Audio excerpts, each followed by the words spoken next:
ir a Juan 11. Vamos a dejar esta palabra en el nombre del Señor. Amado Dios poderoso, gracias te damos por lo que haces en nuestras vidas. Ayúdanos a entender toda situación y toda circunstancia, Señor. Que sea tu palabra, Señor, la base en la cual nos sostenemos. Que cualquier viento de doctrina, de filosofía, de situaciones que quieran arrasar, que quieran levantar esas olas, Señor, no dejen que nuestra barca, Señor, se hunda, sino que todo lo contrario, Señor, podamos salir adelante, mi Dios. Te damos gracias. Amén. La fe es una de las cosas en las cuales un creyente lucha diariamente, ¿no? Uno a veces está en el top de su fe, ¿no? ¿No les ha pasado? Eso le pasa como Pedro, camina sobre el agua. Pero a veces, recordando la predicación de la pastora hace 8 días, pero a veces nuestra fe está aquí, abajo. Y es en los momentos en donde necesitamos que el Señor nos sostenga con su mano poderosa. Ya cuando Pedro estaba ahí ahogado, yo creo que aleteaba a ver qué, y la mano del Señor lo rescató, ¿cierto? Esa es la mano en la cual debemos confiar, y que cada 8 días tenemos dificultades, tenemos presiones, tenemos circunstancias, pero no olvidemos que nuestros ojos deben estar en Jesús, ¿sí? Entonces, y quiero traer esto a colación porque esta palabra, este versículo en el cual vamos a ahondar un poquito, me llama mucho la atención porque Jesús nos quería demostrar algo poderoso. Porque no hay nada peor que la pérdida de un amigo o de un familiar, ¿cierto? Si un amigo o un familiar fallecen, eso es duro.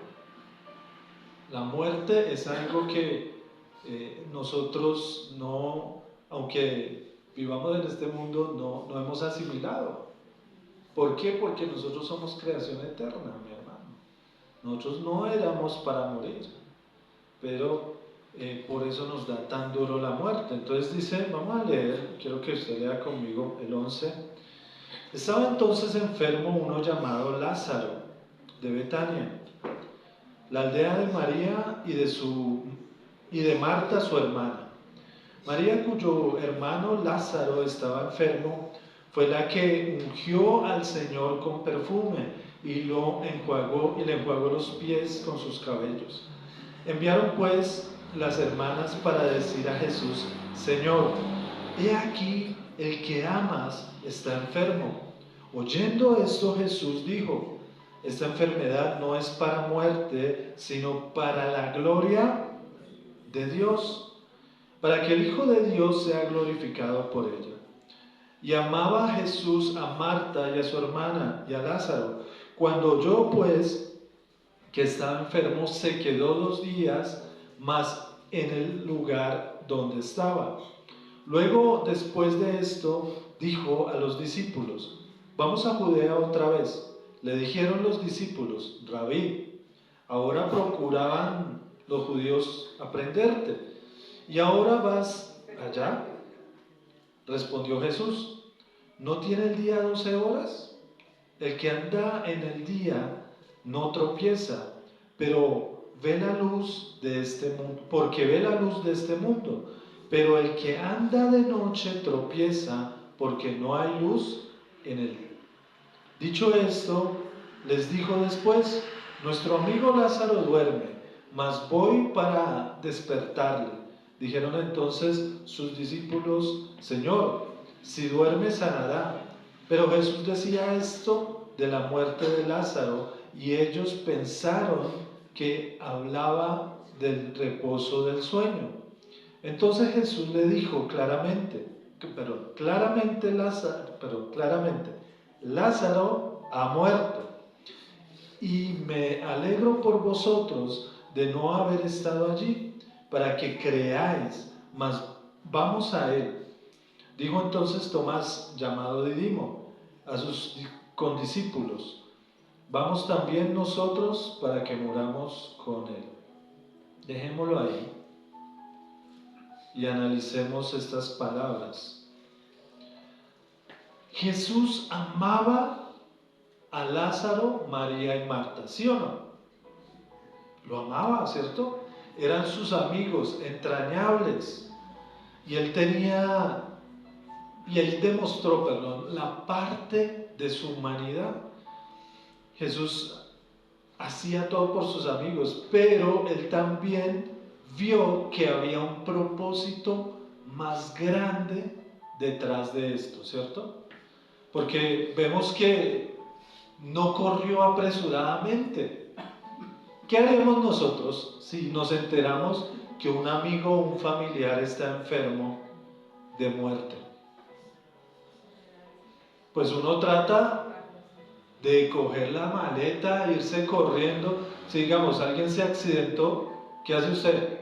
Coge el carro y para el hospital, para donde esté, empieza a averiguar. Pero ¿qué hace Jesús? Jesús tardó en acudir al llamado de los suyos, porque la reacción de nosotros los seres humanos es esa. Nosotros queremos resolver de una vez. Nosotros ni siquiera pensamos en orar. Ya cuando quedamos en cuenta, ay, oremos. Ya cuando uno va en el carro, uno dice, ay, hay que orar. Lo digo porque una vez mi hija estuvo enferma, la pequeñita, y le dio una fiebre alta. Y claro, empezó a convulsionar.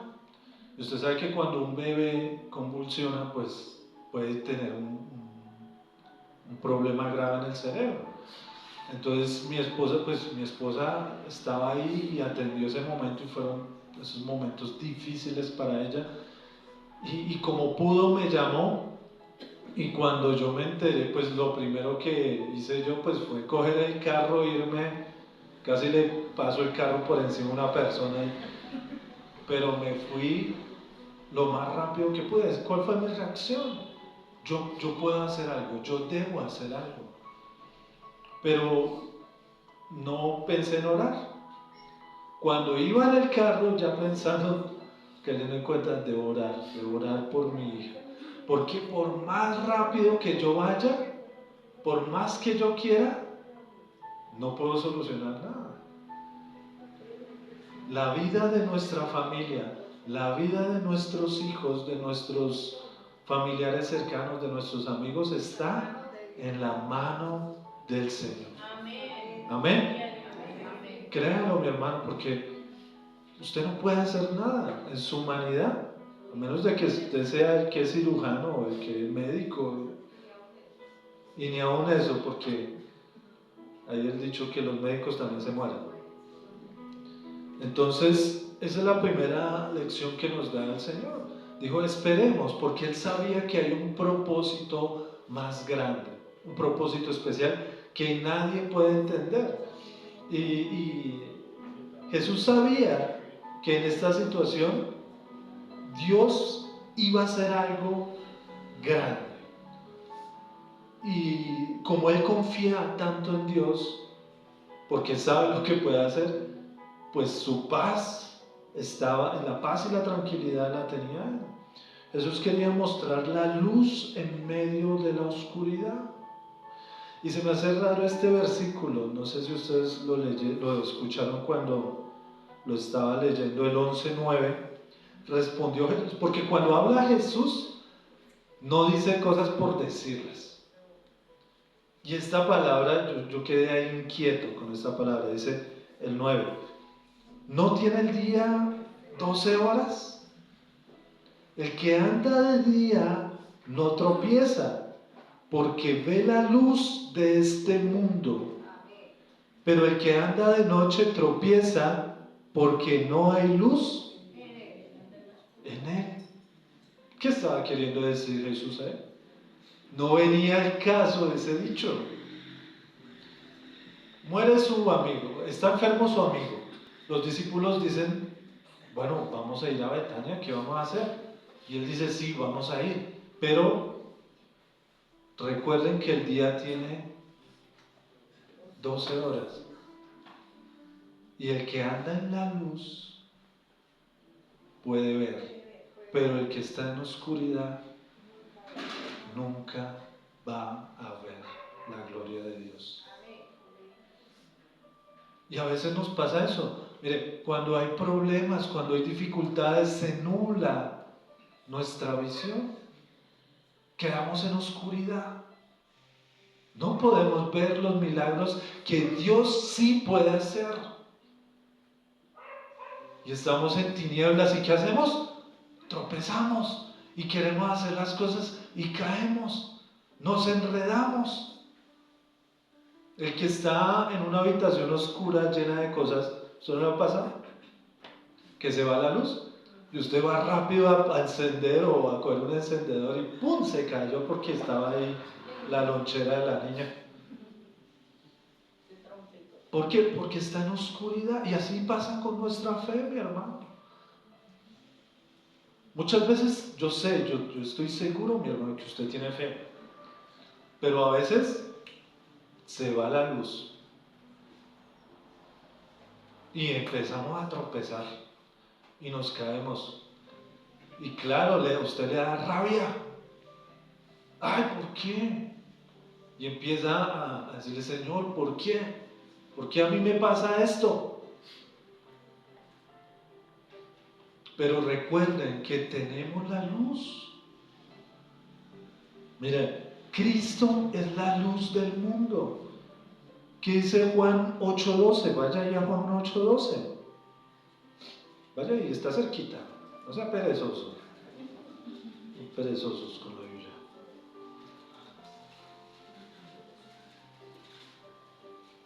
¿Qué dice Juan 8:12? ¿Alguien que me lo lea? Otra vez Jesús les habló diciendo, yo soy la luz del mundo, el que me sigue no andará en tinieblas, sino que tendrá la luz de la vida. Amén. Gloria a Dios. El que me sigue no andará en tinieblas, no andará en oscuridad. ¿Por qué? Porque Él es la luz del mundo. En Juan 1:9 también, y la luz del mundo vino aquí, pero muchos no la reconocieron.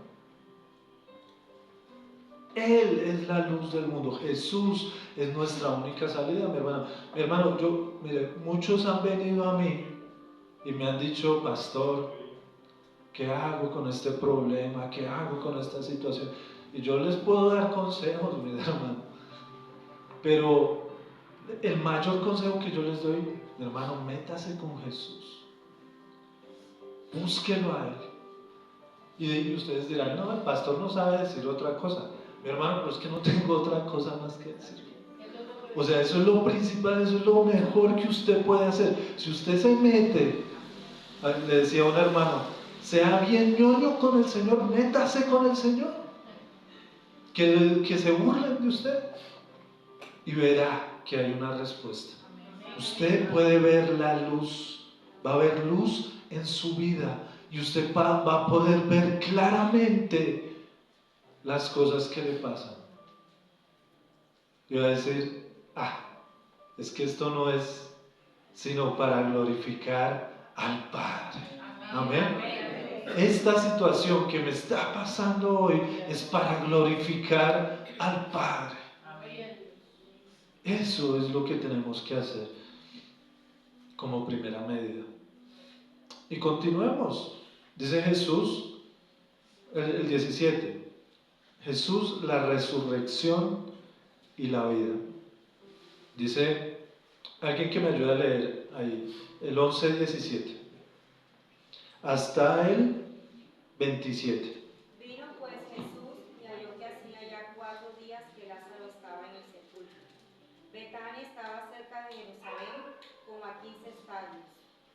Y muchos de los judíos habían venido a Marta y a María para consolarlas por su hermana. Entonces Marta, cuando oyó que Jesús venía, salió a encontrarlo, pero María se quedó en casa. Y Marta dijo a Jesús, Jesús, Si hubieses estado aquí, mi hermano no habría muerto. Mas también sé ahora que todo lo que pidas a Dios, Dios te lo dará. Jesús le dijo, tu hermano resucitará. Marta le dijo, yo sé que resucitará en la resurrección en el día postrero. Le dijo Jesús, yo soy la resurrección y la vida. El que cree en mí, aunque esté muerto, vivirá. Y todo aquel que vive y cree en mí no morirá eternamente. ¿Crees esto? Le dijo, sí, Señor, yo he creído que tú eres el Cristo, el Hijo de Dios, que has venido al mundo. Amén. Entonces, tanto María como Marta eran creyentes, ¿sí o no? Eran creyentes. Ellas ya habían pasado un proceso en el cual aceptaron a Jesús, vieron la mano de Jesús, vieron los milagros, vieron las cosas que Jesús hacía en sus vidas y creían, le creían sinceramente. Pero vino la muerte de su hermano de repente y ellas estaban angustiadas. ¿Y qué fue lo primero que le dijeron a Jesús? Que si él hubiera estado ahí, las dos le reclamaron lo mismo. Pero Jesús, yo he visto los milagros que tú haces. Si hubieras estado aquí, tú lo hubieras sanado. Pero no creían que podía ser otra cosa más grande, más especial, más espectacular. Y eso nos pasa a nosotros también, mis hermanos. Vemos que Dios obra en las personas. Y yo sé, porque yo los he visto publicar cosas en Facebook y en sus redes sociales. Dios hizo tal milagro, el Señor resucitó, el Señor no sé qué hizo en Mongolia, no sé qué, le nació la mano. ¿Y usted cree eso? A un mochito, le nació la mano a un mochito. Y usted lo cree y dice, uy, gloria a Dios. Y dice, uy, Dios, y me comenta, uy, Dios puede hacer cosas grandes. Pero a los 8 días llega, pastor, mi esposa, ese muchacho no va a cambiar. O sea, cree que puede hacerlo en otras personas, pero que no puede hacerlo en su casa y en su hogar. ¿Qué fe es esa? Me pregunto, ¿no? Ellas sabían que Jesús podía sanarlo, creían en él, pero no creían lo suficiente como para pensar que Jesús podía resucitar a su hermano. ¿Hasta dónde va nuestra fe, mi hermano? Si creo que Jesús puede hacer milagros antes, ¿por qué nos es tan difícil de creer que lo puede hacer hoy? ¿Acaso los tiempos han cambiado? ¿Jesús solo fue Jesús en esa época? ¿Jesús está muerto?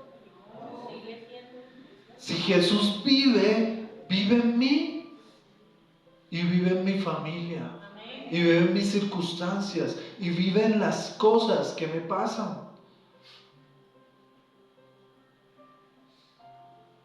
Acá hay una parte que a mí me estremeció y otra vez la dijo Jesús. Y quiero resaltarla. Dice Jesús en el 25, yo soy la resurrección y la vida.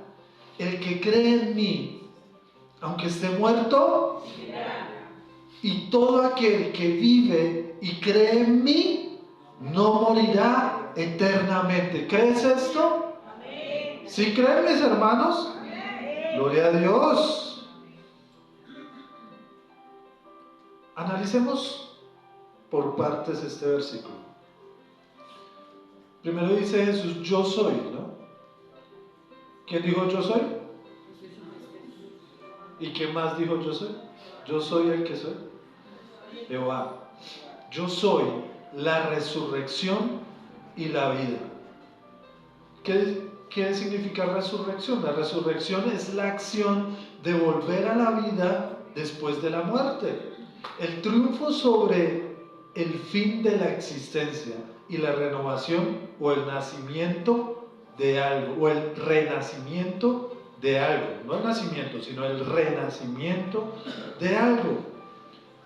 Jesús es el que resucita. Marta le decía, sí, Jesús, yo sé que mi hermano va a resucitar al final de los tiempos, ya cuando todos vayamos a resucitar. Y yo creo que Jesús ya le había explicado esto y él ya sabía respecto a eso.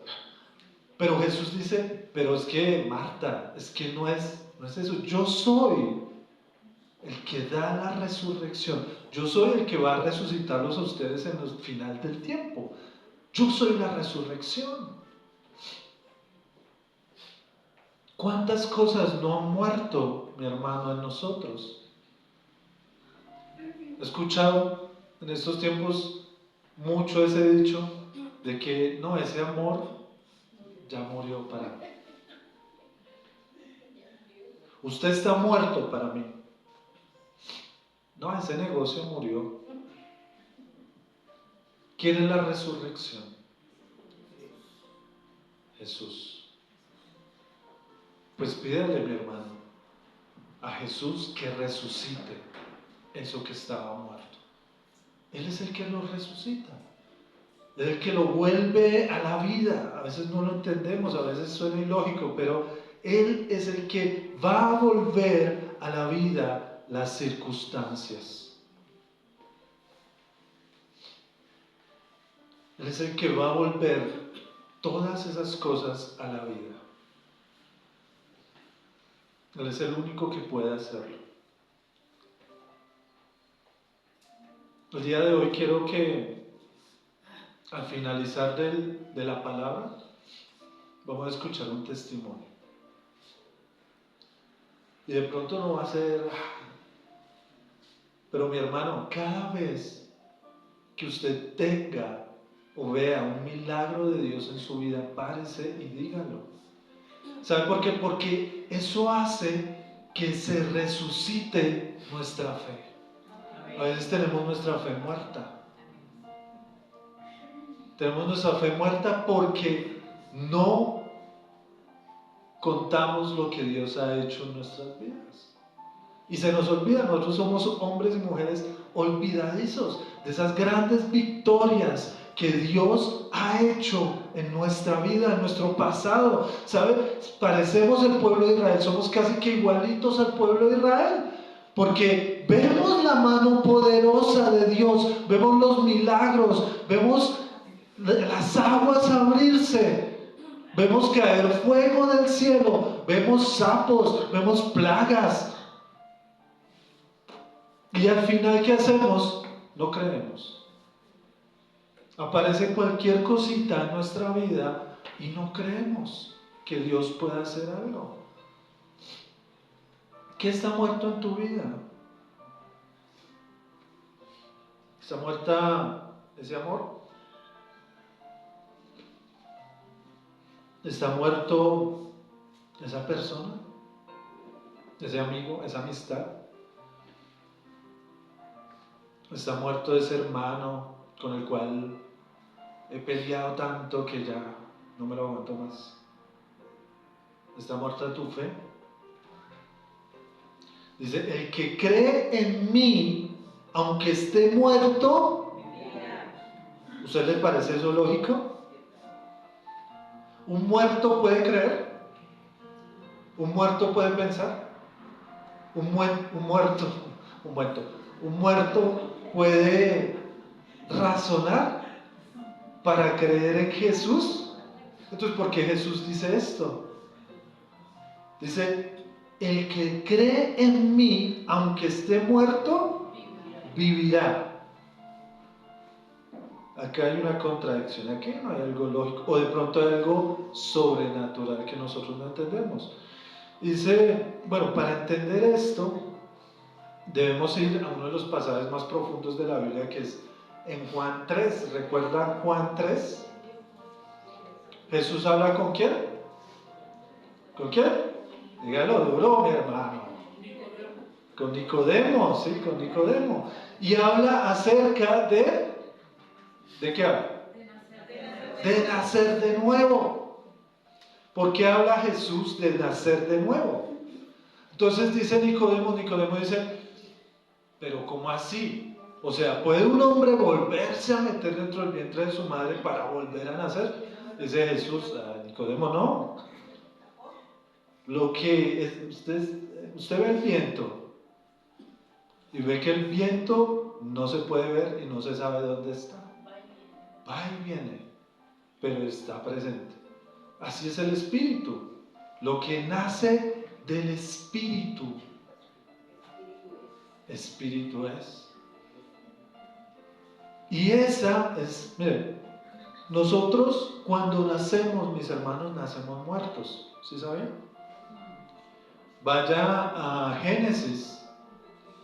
En Génesis 2:16 dice Dios, le dice al hombre, si probaras de este fruto, ciertamente morirás. Y eso se cumple porque se cumple. ¿Qué hizo Adán y Eva? Probaron del fruto y murieron espiritualmente. Hubo una separación del espíritu del hombre con el espíritu de Dios. Entonces están muertos. Cuando usted nace, mi hermano, adivine, nació muerto.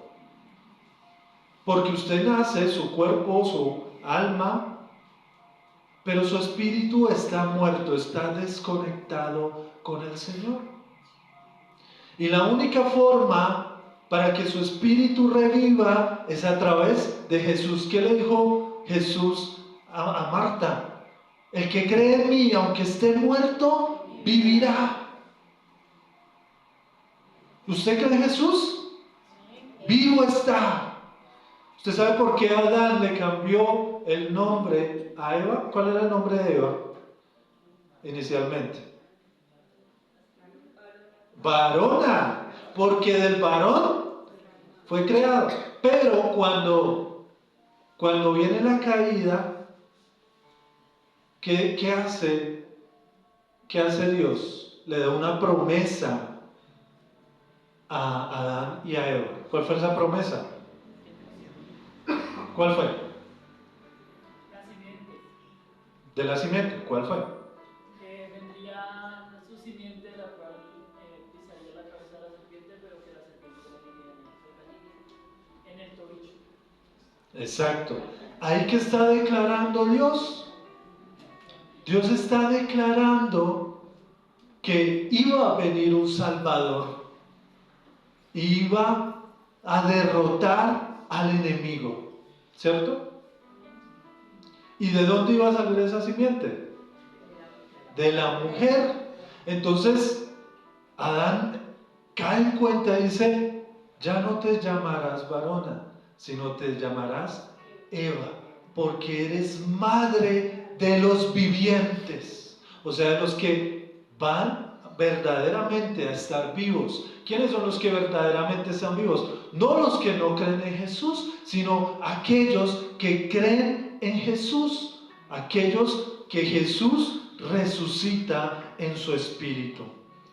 Entonces, por eso es que Jesús dice en esta parte, el que cree en mí, aunque esté muerto, vivirá. ¿Por qué? Porque yo le daré vida. Y también dice, más adelantico, ¿qué es lo que dice? La segunda parte, y todo aquel que vive, o sea, que está vivo, en cuerpo y en espíritu, y cree en mí, no morirá eternamente. La salvación. Entonces, mi hermano, si usted no ha nacido de nuevo, mi hermano, le toca nacer de nuevo. ¿Cómo nazco de nuevo? Pues pídale al Señor que le dé ese nuevo nacimiento. Porque muchas de las cosas que vivimos, las problemáticas que tenemos, es porque nuestro espíritu aún se encuentra muerto. Y el Señor debe revivirlo. Empecemos por el principio, empecemos por eso. Todo aquel que vive y cree en mí no morirá eternamente. ¿Crees esto? Le dijo Jesús a Marta. Marta dijo, sí creo. ¿Usted qué dice, mi hermano? Uy, Sí, se nota que creen. Creo. Porque sí creo. Sí creo, dígale. Grítelo, sí creo. Sí creo. Porque no estamos muertos, estamos vivos en Cristo Jesús. Crea eso, mi hermano. Crea que el Señor nos dio vida, y nos dio vida en abundancia, vida eterna.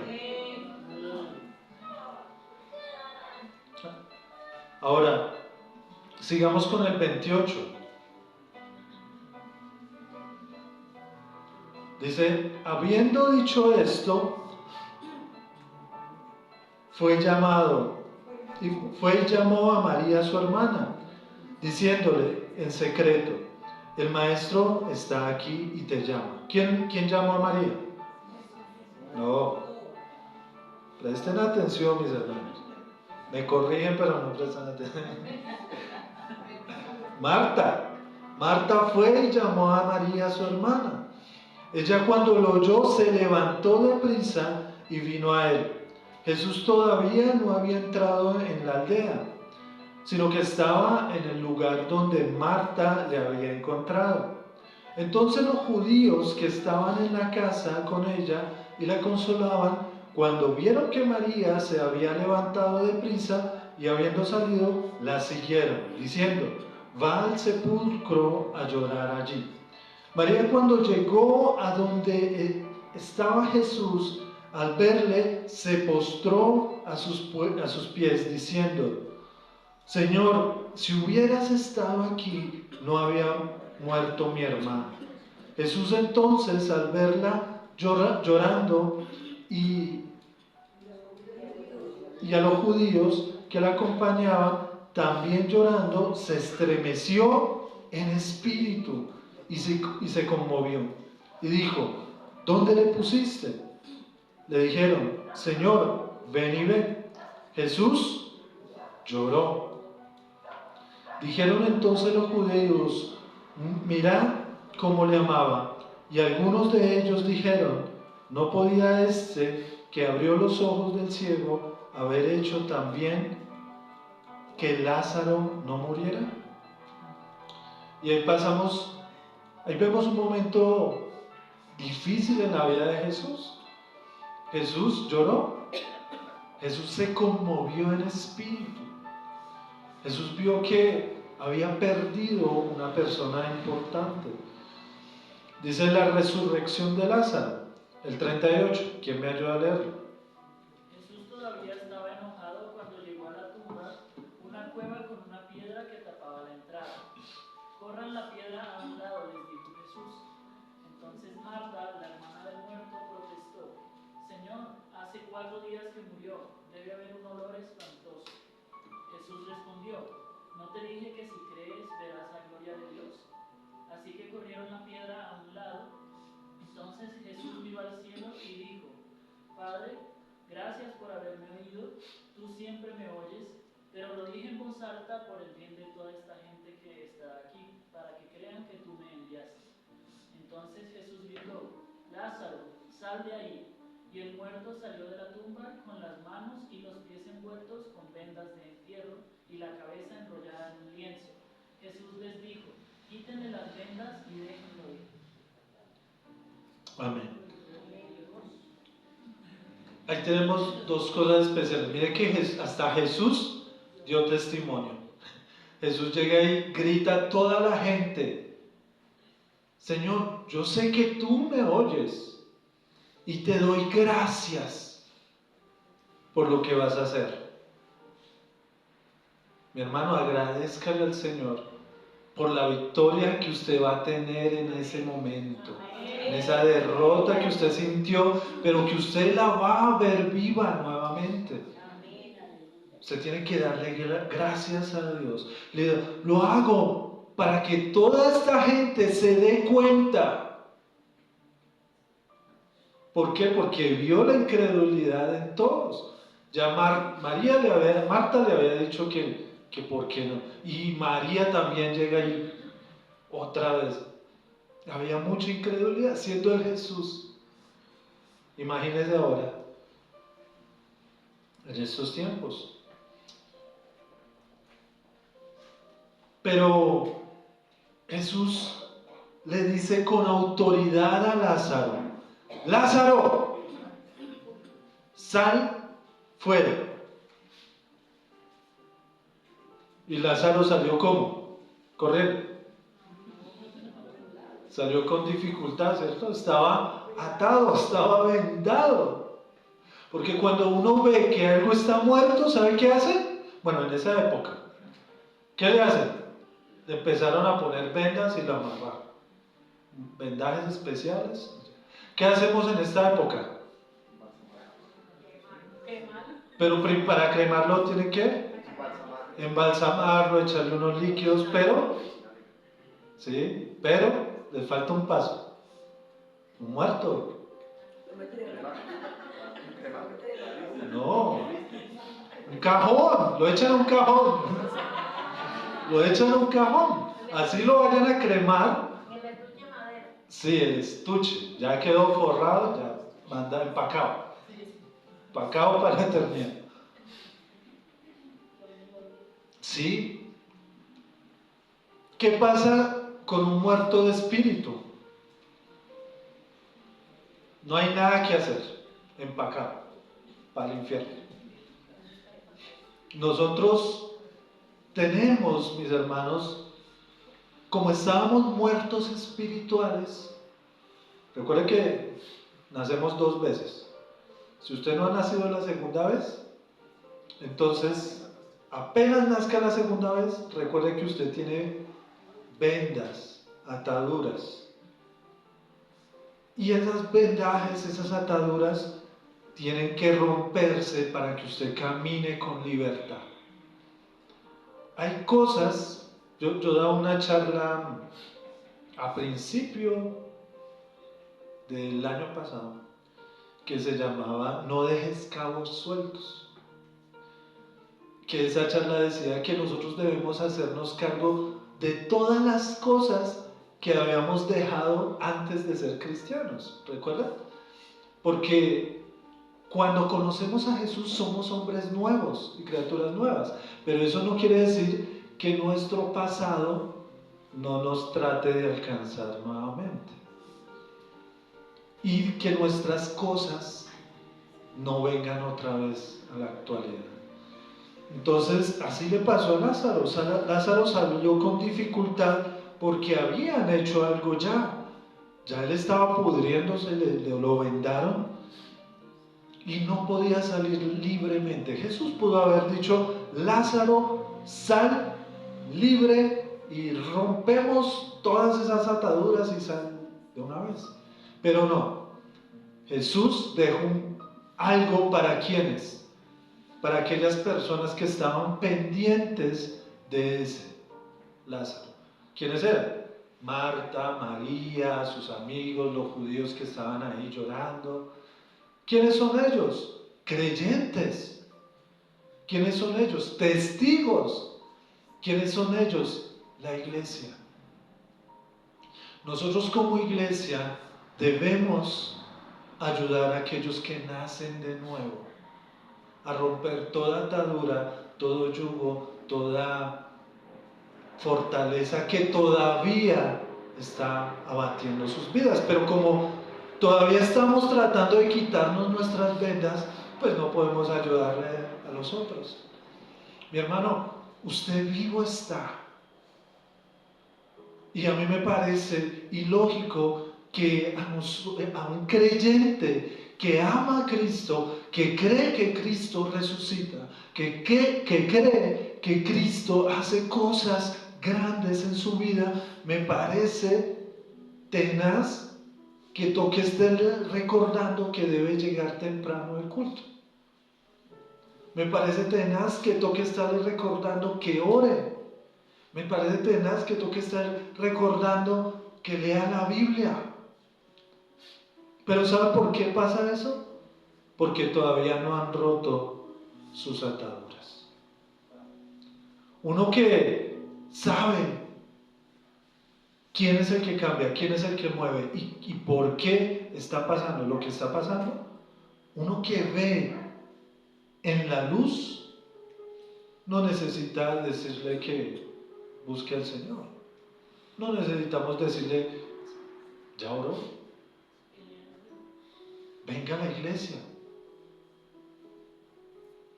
No toca explicarle que la iglesia es un lugar en donde el Señor lo está formando a usted para que, porque siempre dice, no, es que yo puedo recibir a Dios desde cualquier lugar. Sí, pero no. Mis hermanos, evaluemos si estamos vivos. Y si ustedes ya escucharon la voz de Jesús decirles, sal fuera, es porque usted está vivo. Y ayude a otros a quitar esas ataduras, esos mordazas, esos trapos de inmundicia que tienen.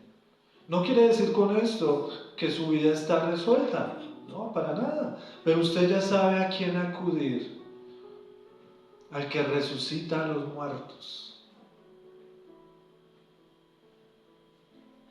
Jesús hace la tarea y hace la obra, pero también quiere dejarle algo para que usted haga.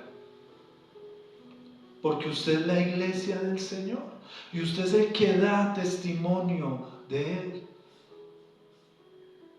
Y con las victorias que usted tenga, usted va a avivar la fe de otros y va a resucitar la fe de otros. Todo tiene un propósito, mi hermano. Y las dificultades que tenemos en la vida también son de un propósito. No se quejen más tanto en ellas. Díganle al Señor, gloria a Dios por estas dificultades. Y me gozaré en ellas. Y sonría, hermano. Porque yo sé que aunque son difíciles, el Señor quiere que nos gocemos en ellas. Eso se llama gozo. El gozo no es sentir la paz y ya. No, el gozo es gozarse, alegrarse.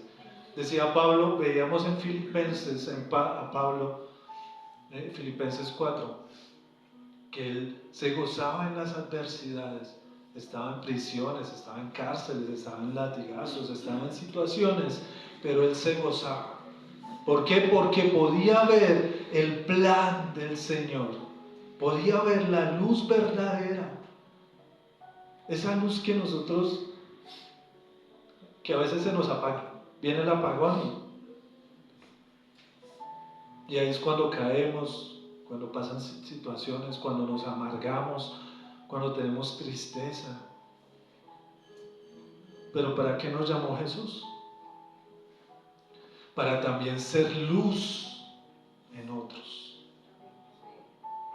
y no quedarnos autocompadeciéndonos con nosotros mismos. Entonces, ¿qué vamos a hacer? Jesús es la luz verdadera y es el único que puede avivar nuestra vida, que puede permitir que nosotros veamos las diferentes circunstancias que nos están pasando y por qué están pasando. Pero estas circunstancias pasan para darle gloria al Señor. Quiero ver a cada uno de ustedes aquí contando sus experiencias, contando sus victorias, contando sus testimonios. Cada paso que usted dé para avivar la fe de otros. Amén. Y gloria a Dios. Daré un aplauso al Señor.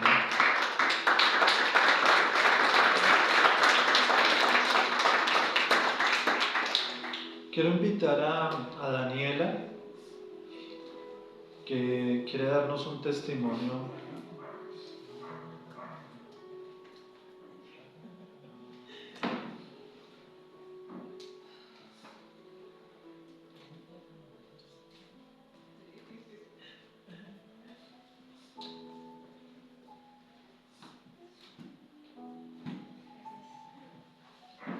Bueno, la verdad, es que quiero llorar.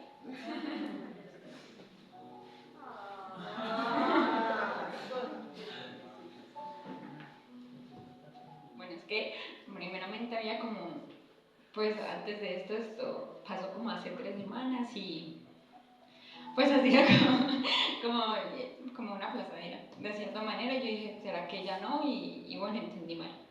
Y yo siempre le echo como a Dios, pues cuando oro, que sea instrumento, que yo sea luz, como decía, o sea, no ser oscuridad.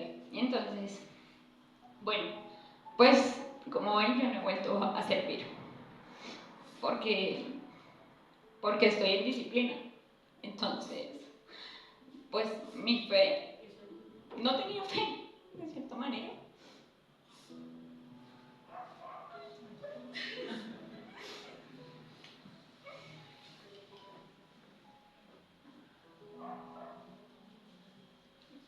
Bueno, entonces, la cosa es que estaba haciendo mi devocional, volviendo a que mi fe, a que no sea quebrantada, sino se avive, que vuelva a ser aviva en el espíritu. Y bueno, estaba hace 3 semanas haciendo mi devocional y estaba leyendo Juan 15. Y bueno, yo estaba orando y aprendí. E incluso yo en ese momento coloqué promesa, pues como Dios me dio una promesa. Y puse, si nos unimos y obedecemos, recibiremos todo lo que pidamos al Padre y también Él estará orgulloso de nosotros. Pero pues nada, yo ahí. Ahora viene el testimonio. Yo normalmente cuando me dan cólicos, no son normales, o sea, son realmente muy duros. Y yo uso un aparato, tomo pastas, tomo bebidas, me pongo cosas tibias, bueno, y aún así no se me pasa. Y bueno, yo estaba en este momento, o sea, yo normal, yo estaba en mi devocional. Pero entonces luego yo orando, le pedí a Dios como, no quiero que esta vez cuando me llegue, cuando esté en mis días, me duela tanto. O sea, primero yo empecé, no, quítame el dolor, no sé qué, pero entonces empecé a colocarle un freno de mano, o sea, como, no, hazlo, pero no, mentira, o sea, como que, no sé, no fui como tan, dejar que él me sorprendiera, sino más como colocándole un freno de mano. Y sin embargo, a pesar de que le puse freno de mano, cuando ya llegó el día, no me dolió como me suele doler. Y era muy complejo porque yo tenía una pastilla ahí, pues, o sea, tenía todo ahí, el aparato, la pastilla, y bueno, todas esas cosas. Pero entonces yo dije, no, o sea, pido, pero entonces no confío, porque si tomo la pastilla y empiezo a hacer las cosas, digo, no, o sea, no estoy confiando realmente en él.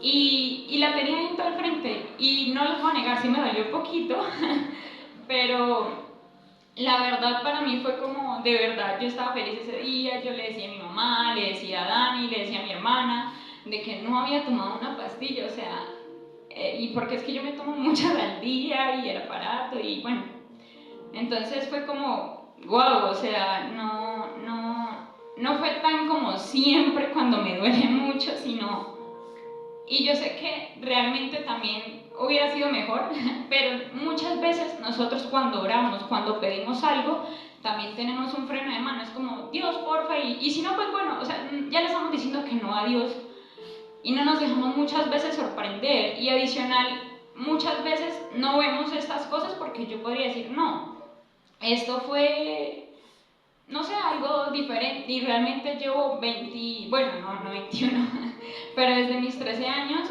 con esto. Incluso íbamos a sacar cosas por lo particular con mi mamá porque ya eran cosas no muy normales.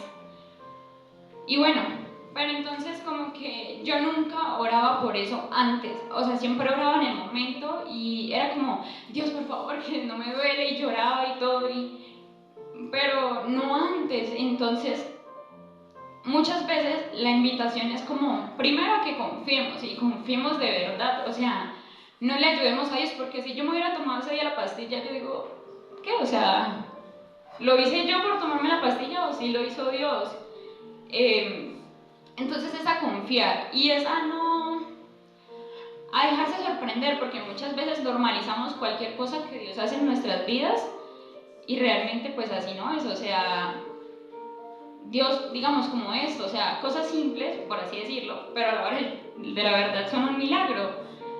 Y pues la invitación es esa, a que cuando oren, oren con fe, no le ayuden a Dios, háganlo de verdad. Y ahí decía, pues, si nos unimos y obedecemos, todo lo que pidamos en Él nos lo dará, pero también pedir que Él aumente nuestra fe cada día, porque pues muchas veces oramos, pero ahí como decía el pastor, si oramos con fe, el Señor Jesús era el mismo, pues o sea, no solo existió ya, sino aún se pueden ver milagros.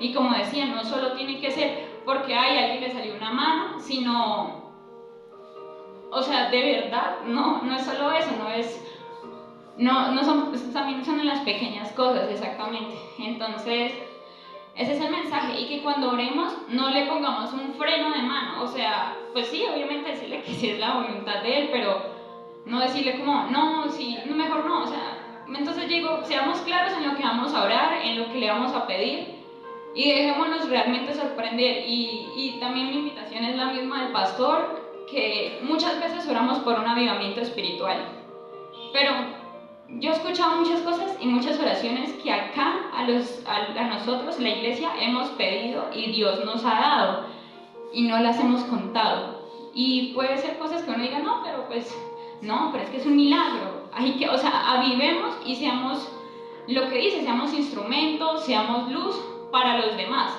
Entonces, esa es la invitación. Espero que yo no vaya a ser la única. Los invito a ustedes para que también lo hagan y que confíen realmente y que le pidan al Espíritu Santo que cada día aumenten su fe y que su gracia esté con ustedes. Amén.